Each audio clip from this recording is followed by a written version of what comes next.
জীবন। ভক্ত হওয়া বড় শক্ত। পণ্ডিত রয়েছে বসে, গাছের ফল গাছে রয়েছে, বৃন্ত পড়েছে খসে। ভ্রমিতে ভ্রমিতে কোন ভাগ্যবান জীব কোটি কল্প প্রসাদে পায় ভক্তিলতা বীজ, সবাই পাবে না। স্বামীর সঙ্গে এক সংসারে থাকতে গিয়ে আস্তে মা সন্তান সম্ভব মা হয়ে গিয়েছে, ভগবানের চরণে নয়নের জলটা দিচ্ছে, প্রভু আমার গর্ভ মাঝে ছেলে আছে কি মেয়ে আছে জানি না, তবে ও যেন তোমার সেবা করতে পারে, তুমি এই আশীর্বাদটা করো। ভগবান সব সইতে পারে, দুটো জিনিস পারবে না, একটা হচ্ছে ভক্তের অহংকার, আরেকটা হচ্ছে ভক্তের চোখের জল। ভগবান জীবনে দুবার হাসে, কখন জানো? যখন নার্সিংহোমের বিছানায় রুগী গিয়ে শুয়ে থাকে, ডাক্তার গিয়ে রুগীর সামনে দাঁড়িয়ে বলে, আমি যখন আছি আপনার কোনো চিন্তা নেই, আপনি বাঁচবেন। ভগবান হাসছে, কার দিকে তাকিয়ে?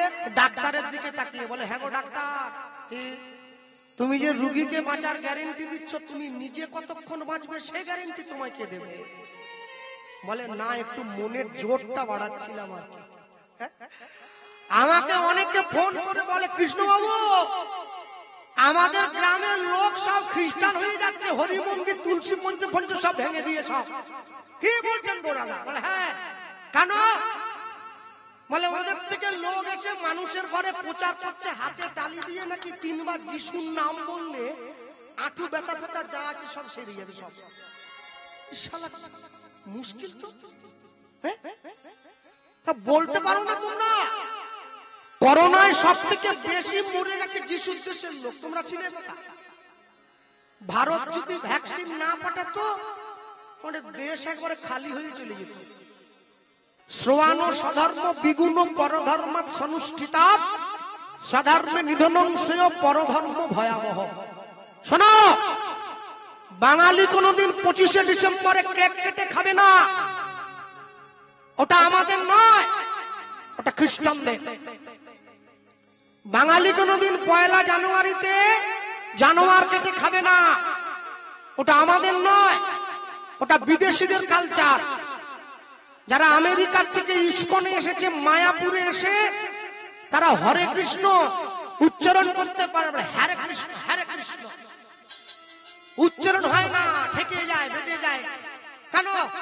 ওরা ইংরেজিতে কথা বলে, বাংলা কথা না, হরে কৃষ্ণ কষ্ট হয়। দুঃখটা কি জানেন?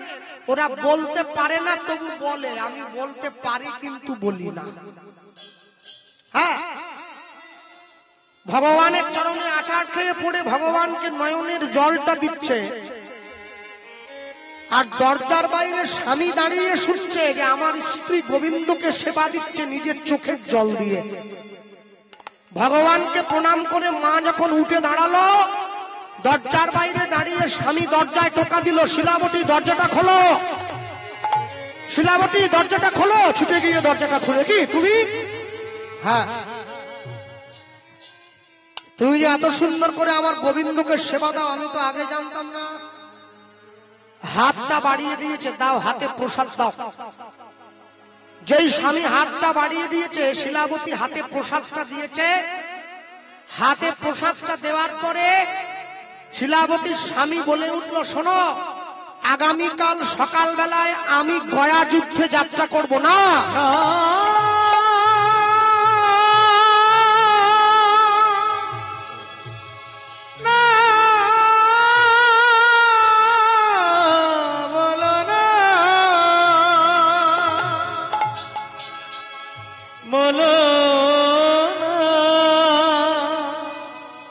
বলো না,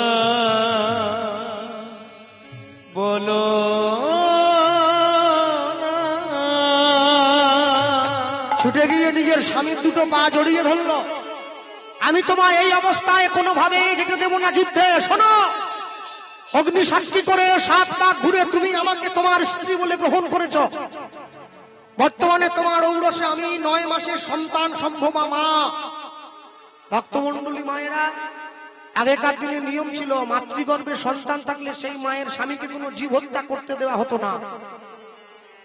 যার জন্য সে সময়কার দিনের বাড়ির ছেলে মেয়েরা এত ভালো ভালো জন্ম নিয়েছে। এই পৃথিবীতে যত জায়গায় যত ক্ষেত্রে যত ভালো ছেলেকে দেখছেন আপনারা, সমস্ত ভালো ছেলের মূলে একটা করে ভালো মা আছে। মা যদি ভালো হয় তার ছেলে ভালো হবে, ছেলে ভালো হবে, গাছের গোড়া যদি ভালো হয় তার ফল ভালো হবে, ফল ভালো হবে, ফলের লিয়ার যদি ভালো হয় তার জল ভালো হবে, জলে ভালো হবে। এই পৃথিবীতে যত জায়গায় দাঁড়িয়ে যত ভালো ছেলেকে তোমরা দেখছো, সমস্ত ভালো ছেলের মূলে একটা করে ভালো মা আছে। দেখো, কৌশল্যার মতো মা ছিল বলে ছেলেটা রামচন্দ্র হলো, রামচন্দ্র হলো। দেবকীর মতো মা পেয়েছে বলে ছেলেটা কৃষ্ণ হলো, কৃষ্ণ হলো। শচী মায়ের মতো মা ছিল বলে ছেলেটা মহাপ্রভু হলো, ছেলেটা মহাপ্রভু হলো। সারদা দেবীর মতো মা পেয়েছে বলে ছেলেটা বিশ্বকবি রবীন্দ্রনাথ হলো, রবীন্দ্রনাথ হলো। প্রভাবতী দেবীর মতো মা পেয়েছে বলে ছেলেটা সুভাষচন্দ্র বসু হলো, সুভাষচন্দ্র বসু হলো। ভগবতী দেবীর মতো মা ছিল বলে ছেলেটা বিদ্যার সাগর হলো। ছেলেটা বিদ্যার সাগর হলো। বিদ্যাসাগরের বাড়ি হচ্ছে আমার বাড়ি থেকে 20 কিলোমিটার দূর, বীরসিংহ গ্রাম। বিদ্যাসাগরের পদবী ছিল ঈশ্বরচন্দ্র বন্দ্যোপাধ্যায়। একজন বিধবা মেয়েকে তিনি বিয়ে করেছিলেন, তার নাম ছিল দীনময়ী বন্দ্যোপাধ্যায়। বিদ্যাসাগরের ছেলে ছিল একটা, যার নাম নারায়ণ চন্দ্র বন্দ্যোপাধ্যায়। ছেলে বন্দ্যোপাধ্যায়, বৌমা বন্দ্যোপাধ্যায়, নাতি বন্দ্যোপাধ্যায়। মাকে ভগবতী বন্দ্যোপাধ্যায় নয়, ভগবতী দেবী। কেন? বিদ্যাসাগরের মতো দেবতুল্য সন্তানকে গর্ভ মাঝে ধরে মা ওই বন্দ্যোপাধ্যায় পদবিতে আটকে থাকে নাই, দেবীতে পরিণত হয়েছেন। হিরণ্যকশিপু দৈত্য ছিল, ছেলেটা প্রহ্লাদ হলো। কেন? মা কয়াধুটা বড্ড ভালো ছিল। রাবণের বাবা বিশ্বশ্রবা মুনি ছিল, ছেলেটা রাবণ হলো। কেন? মা নিকষাটা বড্ড খারাপ ছিল। মায়ের শিক্ষা আগে হলে শিশু শেখে মায়ের কোলে। মাতৃভক্তি অটুট যত, সেই ছেলে হয় কৃতি তত। পিতায় শ্রদ্ধা, মায়ের টান, সেই ছেলে হবে দেশের প্রাণ। মনে রাখবে, মা যখন বেঁচে থাকে তখন মাকে এক মুঠো ভাত দিতে হয়। মা মরে যাওয়ার পরে পাড়ার লোক ডেকে ভেটকি মাছের ঝোল খাইয়ে কোনো লাভ নেই, মা তো পেল না। বাবা যখন বেঁচে থাকে তখন বাবার গলায় একটা মালা পরাও। বাবা মরে যাওয়ার পরে বাবার ছবিতে মালা দিয়ে কি হবে? বাবা কি পেল? হ্যাঁ, বড় কাছারিতে লোক জল ঢালতে যায় কাঁধে বাঁক নিয়ে বাবার কাছে মানত করতে। আমি বড় কাছারিতে কীর্তনে গিয়ে একটা ছেলেকে জিজ্ঞাসা করেছিলাম, ভাই তোমার নিজের বাবা বেঁচে আছে না মারা গেছে? বলে, দাদা বেঁচে আছে। বাহ, তুমি তোমার নিজের বাবাকে কোনোদিনও পুকুর থেকে এক বালতি জল তুলে স্নান করিয়েছ? বলে, না দাদা, ওটা সুযোগ হয়নি। আর তুই তো যাসনি, তুই নিজের বাপকে চান করাসনি, তুই যাচ্ছিস পাথরের মাথায় জল ঢালতে। যতই যাও না মন্দির মসজিদ, যতই যাও না তীর্থস্থান, বাবা মাকে না বাসিলে ভালো পাবে না কোনোদিন ভগবান। বাবা মাকে সেবা করবে, বাবা মাকে সেবা করার দায়িত্ব সন্তানের। কেন? মা গান্ধারী যখন কুরুক্ষেত্রের রাজসভার মধ্যে দিয়ে হেঁটে যাচ্ছে, মা গান্ধারীর গর্ভে সন্তান ছিল। আস্তে, গান্ধারী শব্দের অর্থ কি? নিজের গর্ভে নিজের অহংকারে অন্ধ যে নারী, তার নাম গান্ধারী। রাবণের বউয়ের নাম কি বলো? হ্যাঁ, মন্দোদরী। বারবার বলো, মন্দোদরী, মন্দোদরী, মন্দ উদরী। উদর মানে পেট, পেটটাই খারাপ। 1 লক্ষ ছেলে, 1.25 লক্ষ নাতি, কেউ থাকেনি বংশে দিতে পারত। 100টা চোট চিটিংবার জন্ম দিয়ে কি হবে? একটা জন্ম দেবে যেটা মুখ উজ্জ্বল করবে সমাজের মাঝে। মা গান্ধারী যখন কুরুক্ষেত্রের মধ্যে দিয়ে হেঁটে যাচ্ছে, মাতৃগর্ভে সন্তান থাকলে মায়ের চলাফেরার ভাবগতিটা বদলে যায়। তো মা একে বেঁকে হাঁটছে কষ্ট করে। এমন সময় মা দেখছে একটা মাকড়সা পেটের মধ্যে করে একটা ডিম নিয়ে মায়ের সামনে দিয়ে হেঁটে যাচ্ছে। মা মনে মনে ভাবলো মাকড়সাটা বুঝি আমাকে ভেঙচি কাটছে। এই সামান্য একটা ছোট্ট কীট হয়ে তুই আমাকে ভেঙচি কাটলি? মাকড়সাটা বলেছিল, মা তোমার গর্ভে যেমন সন্তান আছে আমার গর্ভেও আছে, তুমি আমায় ভুল বুঝো না। সেদিনকে মা মাকড়সার কথাটা বোঝেনি। রাজসভা থেকে তরোয়ালটা এনে মাকড়সাটাকে টুকরো টুকরো করে কেটে দিয়েছিল। ওই মাকড়সার গর্ভে 100টা সন্তান ছিল। মৃত্যুর আগে ভগবানের চরণে জানিয়ে গিয়েছিল, যেমন করে মা আমার 100 ছেলেকে বিনাশ করলো, একদিন কুরুক্ষেত্রের মাঠে গিয়ে মা গান্ধারীর 100 ছেলে সবাই বিনাশ হয়ে যাবে। কেউ নেই, একটা কেউ নেই, সব মরে গিয়েছে, সব। মনে রাখবে, লঘু পাপে গুরুদণ্ড ভোগ করো না। আজকে তোমাদের গ্রামে কীর্তন হচ্ছে, হরিনাম হচ্ছে, মহাপ্রভুর ঘট বসেছে। এই গ্রামের মানুষ হরিনাম শুনে হরিনামের কৃপা তখনই পাবে যদি এই গ্রামের মানুষ হরিনাম চলাকালীন তারা সম্পূর্ণ নিরামিষ সেবা করে, তবেই পাবে, না হলে পাবে না। আজকে আপনাদের গ্রামে কীর্তন, আর আপনার বাড়িতে মেয়ে জামাই এসছে বলে আপনি মাংসের ঝোল ভাত করে খাইয়ে দিলেন। তারা মাংসও খেলো, কীর্তনও শুনলো, দুটো কোনোদিন একসঙ্গে হয় না। হ্যাঁ, একজন আমাকে ফোন করে জিজ্ঞাসা করছে, কৃষ্ণবাবু বলুন, আমার ছেলের বিয়ে হবে ফাল্গুন মাসে 27 তারিখ, তো ছেলেকে তো আশীর্বাদই করবো, আশীর্বাদীতে কি সুক্ত করা যায়? আর দেখো মা, আমরা নিরামিষ আমরা তো করি। বলে না, আপনারা ভুল করেন। সে আমাকে ঘুরে বলছে, কেন ভুল কেন? বলে সুক্তটা উচ্ছে আছে না, উচ্ছে তো তিতো, ওটা তো অশুভ। তিতো জিনিসটা শুভ নয়, ওটা অশুভ। আমি বলি, মা তাহলে আর কি কি আয়োজন হচ্ছে? সোনারপুরের খাসি খেলেই মুখে হাসি। খাসি শুভ, উচ্চ অশুভ। সেটা কি বাঙালি গো? যে দেশেতে এলো গোরা বদলে গেল দেশের সব নিয়ম ধারা। এবার দেখি শাড়ি ছেড়ে বাংলার মা বোনেরা সব ছেঁড়া ফাটা প্যান্ট পরা। বলো হায় রে হিন্দুর হবে কি, হায় রে হিন্দুর হবে কি। ভক্তমন্ডলী মায়েরা, ভগবানের সম্মুখে দাঁড়িয়ে শিলাবতীর স্বামী শিলাবতীকে ছুঁয়ে কথা দিল, শোনো আমি তোমায় ছুঁয়ে কথা দিলাম, আমি 7 দিনের মধ্যে যুদ্ধ থেকে ফিরে আসব। যুদ্ধক্ষেত্রে গিয়ে যদি আমার মৃত্যু হয়, আমি তথাপিও কোনো যুদ্ধক্ষেত্রে কাউকে হত্যা করব না, আমি কোনো জীব হত্যা করব না, আমি জীব হত্যা করব না। সারা রাত ধরে স্ত্রীকে বুঝিয়ে পরের দিন সকালবেলায় স্বামী যুদ্ধে চলে গেল। 1 2 3 করে 7 দিন অতিবাহিত হইল। অষ্টম দিনের দিন স্বামী ফিরিয়া না আসিল। স্বামী ফিরিয়া না আসিল। 1 দিন 2 দিন করে 7 দিন কেটে গেল। 8 দিনের দিন সকালবেলায় মা শিলাবতী অন্ন ব্যঞ্জন রান্না করে গোবিন্দকে সেবা দিয়ে বসে আছে। স্বামী এলে একসঙ্গে প্রসাদ পাবে। সকাল গড়িয়ে দুপুর হলো, দুপুর গড়িয়ে বিকেল হলো, বিকেল গড়িয়ে সন্ধ্যে হয়ে গেল। সন্ধ্যেবেলায় তুলসী তলায় প্রদীপটা নিয়ে মা দিতে যাচ্ছে ভগবানকে প্রদীপ দেখাবার জন্য। সাঁঝের বেলায় তুলসী তলায় প্রদীপ লয়ে হাতে শিলাবতী মনে মনে প্রভুর ছবি আঁকে। তাই গৌর হরি বল। তুলসী তলা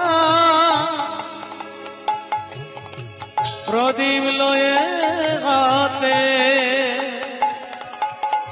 শিলাবতী মনে মনে প্রভু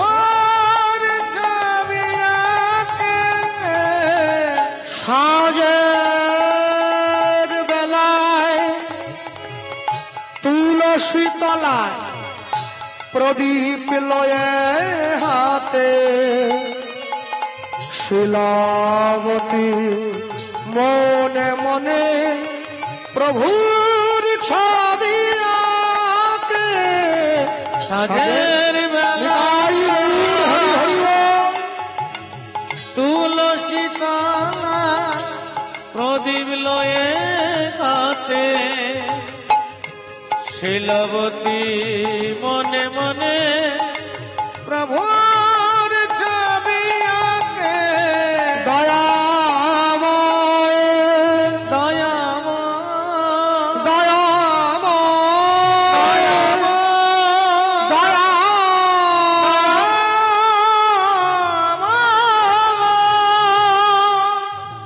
সন্ধ্যেবেলায় তুলসী তলায় মা যখন প্রদীপটা নিয়ে দিতে গেল, মায়ের হাত থেকে সন্ধ্যে প্রদীপটা মাটিতে পড়ে গেল। হিন্দু ঘরে নিয়ম আছে, প্রত্যেকদিন সন্ধ্যেবেলায় মায়েরা তুলসী তলায় প্রদীপ নিয়ে গিয়ে প্রদীপ দিতে যায়। আস্তে মায়েরা সন্ধ্যে দাও প্রত্যেকদিন। কেন দাও সন্ধ্যে? সন্ধ্যেকে ব্রহ্মার মেয়ে, যার নাম সন্ধ্যা।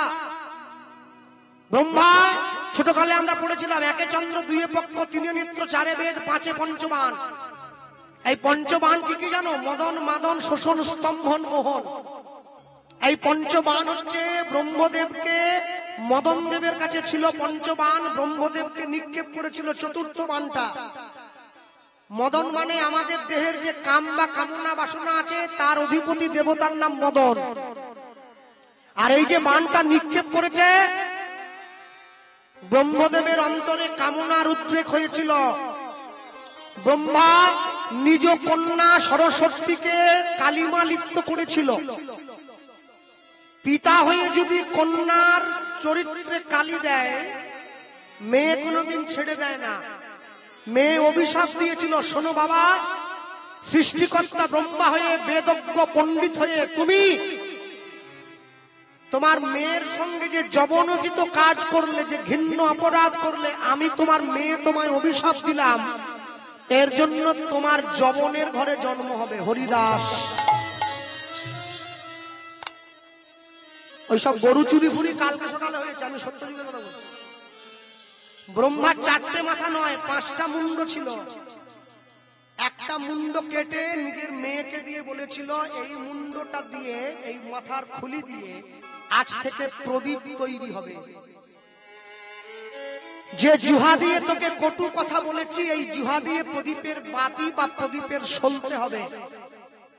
আমার মাথার মজ্জা দিয়ে প্রদীপের তেল হবে। যারা সরষের তেলে প্রদীপ জ্বালান, মনে রাখবেন সরষের তেলে প্রদীপ জ্বালতে নেই, এতে ব্রহ্মদেবের মস্তকে আঘাত দেওয়া হয়। প্রদীপ জ্বালতে হয় ঘি দিয়ে। আর যদি আমার মতো গরিব লোক হয়, তার জন্য বিপিএল নিয়ম, প্রদীপ জ্বালতে হবে তিলের তেল দিয়ে, সরষের তেল দিয়ে নয়। সারা বিশ্বে যে 8টা কাল আছে, একটা কাল তোর নামে লেখা হবে, যে কালটার নাম হবে সন্ধ্যা কাল। সারা বিশ্বের নরনারী সন্ধ্যাকালে আমার মস্তক নির্মিত প্রদীপ নিয়ে গিয়ে তুলসী তলায় সন্ধ্যা দেবীকে পবিত্র করার জন্য উলুধ্বনি শঙ্খধ্বনি সহকারে পবিত্র করে তুলবে। নিতাই গৌর প্রেমানন্দ। হরি বল, হরি বল, হরি বল। আজও পর্যন্ত নিয়ম আছে, সন্ধ্যেবেলায় তুলসী তলায় প্রদীপ নিয়ে মায়েরা গিয়ে প্রদীপ দেয়। আস্তে এই প্রসঙ্গে একটা কথা না বলে থাকতে পারছি না। আমাদের বাড়িতে নিয়ম আছে জানেন, প্রত্যেকদিন সন্ধ্যেবেলায় বাড়ির ছোটরা গিয়ে বড়দের পায়ে হাত দিয়ে প্রণাম করে। এটা বাড়ির পরম্পরা আছে, হয়ে আছে। তা আমি আবার বাড়ি চলে গেলে, আমার গ্রাম থেকে বাড়ি গেলে আমার বাড়ির লোকের খুব জ্বালা, বলে ওই যে আপদ এসে গেছে। আপদ আসা মানে বিপদ সঙ্গে নিয়ে এসেছে। আর যেদিন গানে আসবো, ওর ব্যাগ তুলে দেওয়ার জন্য 4 জন। কিরে কবে আসবি রে? এখন আসিস নি, এখন 15 দিন পরে আসবি। মানে ওরা একটু প্রাণে হাওয়া পায় আর কি, জানেন। খাটের উপরে মুড়ি নিয়ে খাবে, ডানাতে ভাত খাবে, বাহাতে জল খাবে। আমি থাকলে বলবো, আমি না থাকলে কেউ আর বলবে না। হ্যাঁ, শীতকালে তো লেপের মধ্যে রুটি তরকারি নিয়ে ঢুকে পড়েছে।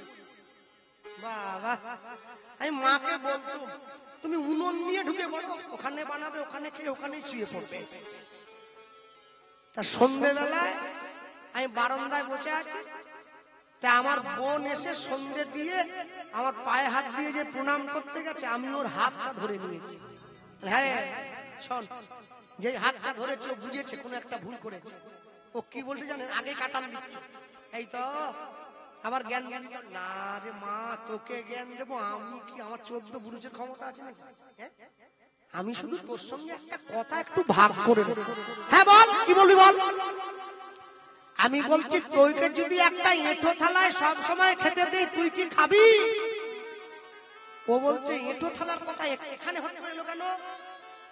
তাহলে আমি দেখলাম তুই একটা শঙ্খ নিয়ে গিয়ে তুলসী তলায় বাজালি, শাকটা মুখ দিয়ে বাজিয়েছিস, এটো হয়েছে। আবার ওই শাকটা নিয়ে গিয়ে মন্দিরে বাজালি, আবার ওই শাকটা নিয়ে গিয়ে ঠাকুর ঘরে, একটা এটো থালায় আর কবার দিবি? ও তখন বলছে কথাটা তো ঠিক বলেছিস, মায়েরা করো না, তাই তো করো প্রত্যেকদিন। মায়েরা হাসছে মুচকি মুচকি, ওটাই তো করি তো। এর জন্য বই পড়তে হবে না, এর জন্য আস্তে, এর জন্য যুক্তিবাদী কীর্তনিয়া কীর্তন শুনতে মোটর সাইকেলে তেল পুড়িয়ে 100 কিলোমিটার যাওয়ার দরকার নেই, বিবেকটাকে খাড়া করলেই হবে। হ্যাঁ, যে হাতে প্রদীপ ধরেছ, যে মুখ দিয়ে শাঁখ বাজালে, সেই এটো হাতে কি করে প্রদীপটা পরে ধরছ? তো আমার বোন আমাকে বলছে তাহলে কি করব? মানে কিছু করতে হবে না মা, এমন রাজকার্য কিছু নয়, তুমি ছোট বাটিতে একটু জল রাখবে, যত জায়গায় শাঁখটা বাজাবে একটু করে জলের ছিটে দিয়ে নেবে। ও তখন সঙ্গে সঙ্গে ঘুরে আমাকে বলছে তাহলে পৌষ মাসে কি হবে? মানে শেষ করে যাবে, অতবার জলে হাত দেবো, আমার নেল পালিশের কি হবে? মানে ওটা গুছিয়ে নিচ্ছে, বুঝলেন তো? এ তো মাসি বাড়ির শাক, যাকে না দেবো তারই হবে রাগ। আমি বলছি তাহলে তাই যদি হয় তাহলে একটা বুদ্ধি কর, তোকে সব জায়গায় শাঁখ বাজাবার দরকার নাই, তুই সব জায়গায় প্রদীপ ঘুরিয়ে শেষে মন্দিরে গিয়ে একবারে বাজিয়ে শাঁখ ধুয়ে রেখে দিবি। বলে এই জন্য তোকে আমি এত ভালোবাসি, দুবার প্রণাম করছি, মানে খাটনি কমে দিয়েছি। 3 জায়গায় বাজাতে হতো, 2 জায়গায় বাজাচ্ছে, তাও নয় 1 জায়গায় বাজাচ্ছে। তুই তোর মতো বড় ভাই যেন সব ঘরে একটা করে থাকে। বাবা, এত খাটনি। সন্ধ্যেবেলায় মা যখন প্রদীপটা নিয়ে দিতে যাচ্ছে মন্দিরে, কৃষ্ণ কৃষ্ণ কৃষ্ণ কৃষ্ণ কৃষ্ণ কৃষ্ণ কৃষ্ণ হে কৃষ্ণ, হরি বল, কৃষ্ণ কৃষ্ণ কৃষ্ণ হে কৃষ্ণ কৃষ্ণ কৃষ্ণ কৃষ্ণ কৃষ্ণ কৃষ্ণ কৃষ্ণ হে কৃষ্ণ কৃষ্ণ কৃষ্ণ কৃষ্ণ কৃষ্ণ কৃষ্ণ কৃষ্ণ হে কৃষ্ণ কৃষ্ণ কৃষ্ণ কৃষ্ণ কৃষ্ণ কৃষ্ণ কৃষ্ণ হে কৃষ্ণ কৃষ্ণ কৃষ্ণ কৃষ্ণ কৃষ্ণ কৃষ্ণ কৃষ্ণ হে কৃষ্ণ কৃষ্ণ কৃষ্ণ কৃষ্ণ কৃষ্ণ কৃষ্ণ কৃষ্ণ হে কৃষ্ণ কৃষ্ণ কৃষ্ণ কৃষ্ণ কৃষ্ণ কৃষ্ণ কৃষ্ণ হে কৃষ্ণ কৃষ্ণ কৃষ্ণ কৃষ্ণ কৃষ্ণ কৃষ্ণ কৃষ্ণ হে কৃষ্ণ কৃষ্ণ কৃষ্ণ কৃষ্ণ কৃষ্ণ কৃষ্ণ কৃষ্ণ হে শ্রী গুরু প্রেমানন্দ নিতাই গৌর হরি বল, নিতাই গৌর। হরি হরি বল। সন্ধ্যেবেলায় তুলসী তলায় প্রদীপটা নিয়ে গিয়ে মা যখন প্রদীপটা দিতে গেল, মায়ের হাত থেকে সন্ধ্যা প্রদীপটা মাটিতে পড়ে গেল, সংসারে অমঙ্গলের চিহ্ন প্রকাশ হলো। হিন্দু মায়ের হাত থেকে তুলসী প্রদীপ মাটিতে পড়ে গেলে সংসারে অমঙ্গল হয়। লোক মুখে সংবাদ এলো, মা শিলাবতী 7 দিনের গয়া যুদ্ধে তোমার স্বামী তোমায় ছেড়ে চিরবিদায় নিল।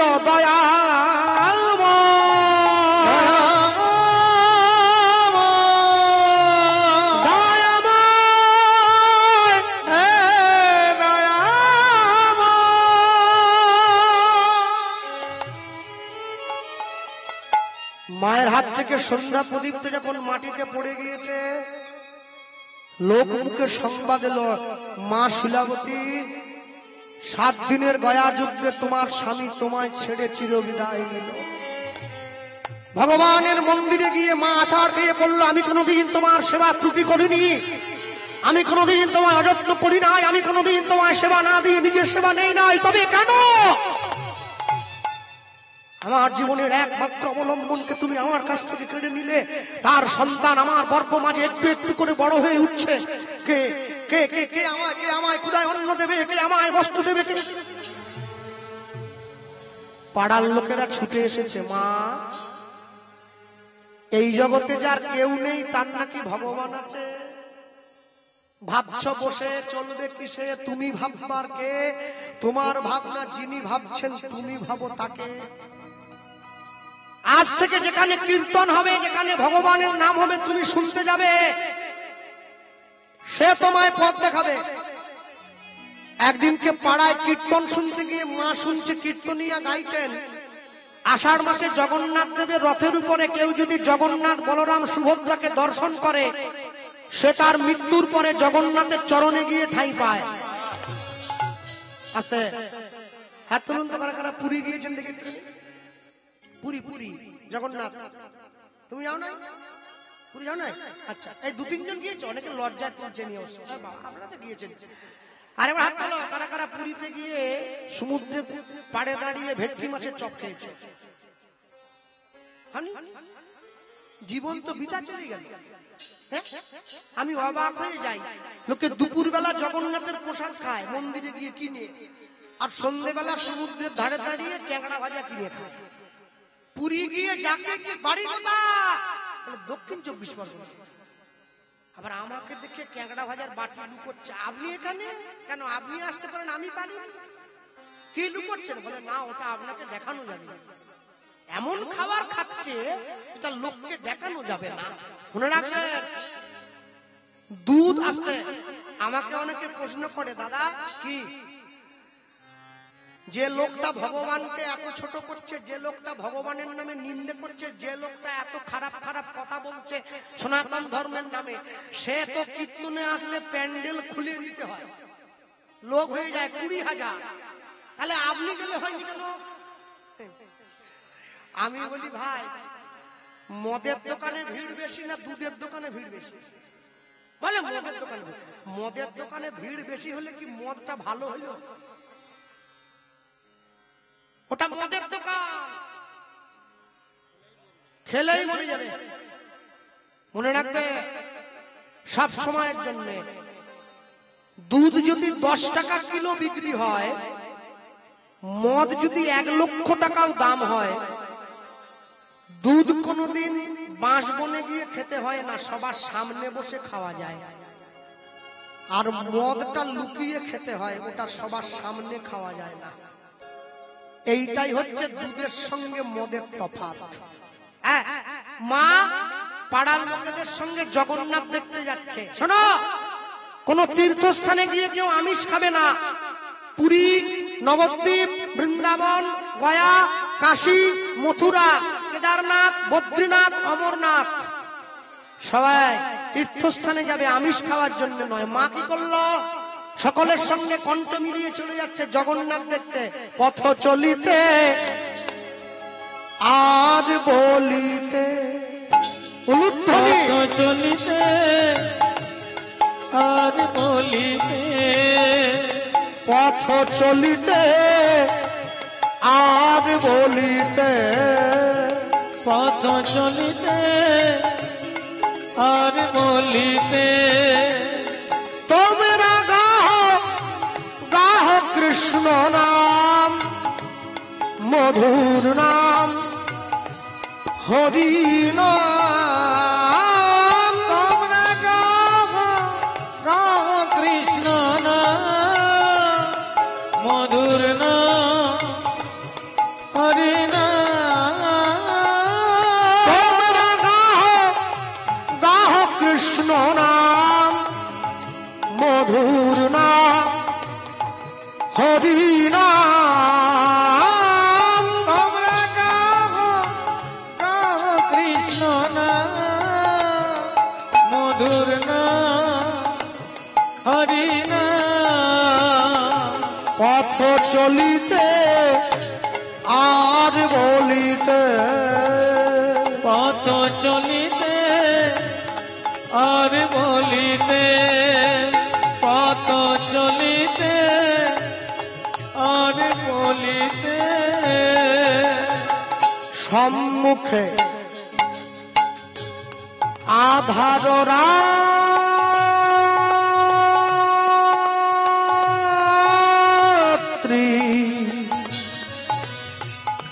ওগো তুমি যে পথ যাত্রী সম্মুখে আধার রাত্রি ওগো তুমি যে পথযাত্রী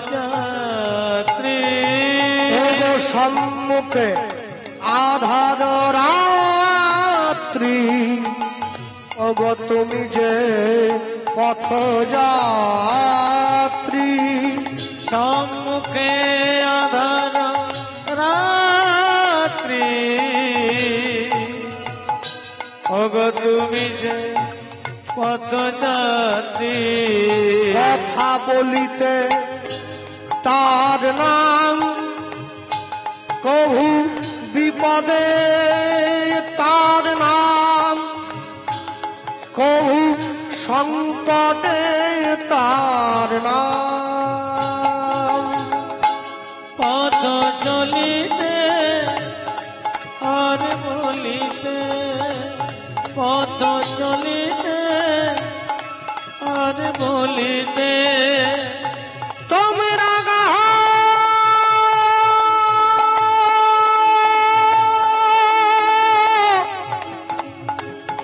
মধুর নাম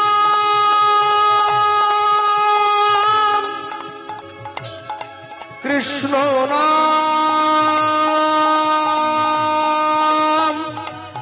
মধুর নাম গাহরি নাম পথ চলিতে আর বলিতে পথ চলিতে আর বলিতে তোমরা তাই গৌর প্রেমানন্দ হরিব হরি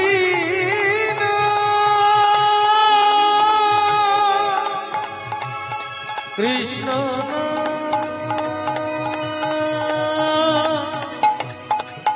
মধুর হরি হরি কৃষ্ণ নাম কৃষ্ণ মধুর নাম মধুর গাহরি